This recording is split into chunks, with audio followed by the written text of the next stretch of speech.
Okay, so after you've made your wonderful bowl of popcorn, or I guess before that, it's important to have a good bowl.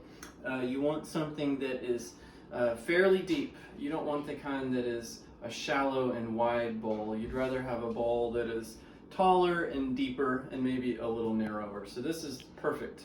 You got your popcorn in there that you just made in your nice new air popper. It's completely, at this point, bland, boring, tasteless. No salt, no oil, no nothing.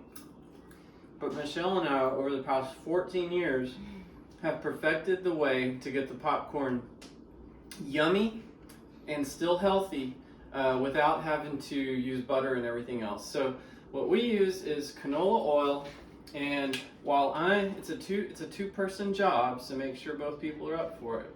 So I will flick the bowl up and down. See how this happens, Aubrey?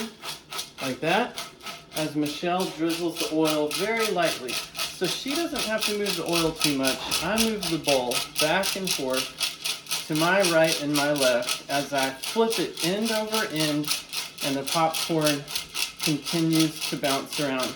This is where if you had a shallow bowl, the popcorn would want to come out. But the deeper bowl, usually one or two will escape. Every now and then she'll take a break from the oil, and I'll keep flipping it around to really try to get it mostly coated. I'll take a little pause and I'll look and I'll see if it looks glistening enough. It doesn't have to be all saturated, but enough to where I want this, it needs to be wet enough for the salt to stick. It's not quite there yet, so why don't you back off, we'll do a little bit more. Okay, take a break, Michelle. I'll do a little bit more flicking, and I'll look, and I feel pretty good about it. We see a little bit of glistening, but it's not so saturated. If you actually wanted to know how much oil was used, my guess is it was maybe 1.5 tablespoons altogether. And if you look at the fat content in 1.5 tablespoons of canola oil, it's not too bad. And even what is in there is all monounsaturated and polyunsaturated, which are good for your cholesterol, and it's healthy. So it's no big deal. But it's not as much oil as it may seem, because her column of oil was so thin as she's drizzling it. It was very, very, very thin as I was moving this. So now it's time to salt it. While the oil is now on there, Michelle will use this finely grained popcorn salt. Not normal salt. Normal salt will fall into the popcorn and bounce off. But we want tiny salt that will stick to the popcorn, or rather stick to the oil that is now on the popcorn. So, same thing as before. She's drizzling very lightly as I toss the popcorn about. Now, to help Michelle, it helps if I'm wearing a dark colored shirt, black, dark gray, which I'm not, because then she can see the column of salt a little bit better and not accidentally over salt. I can still see it a little bit. She can still see it good enough. And stop. I'll continue flicking it about a little bit. Now at this point, the only way to judge is simply a taste test.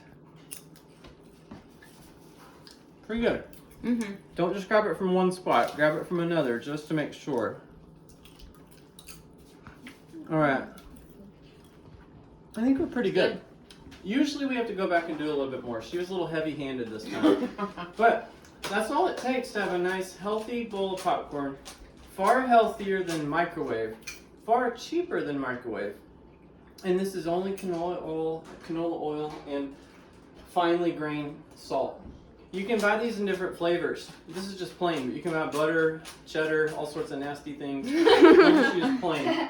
So, that is a snack that I eat probably 4 nights a week. And Aubrey and Micah are now onto it as well.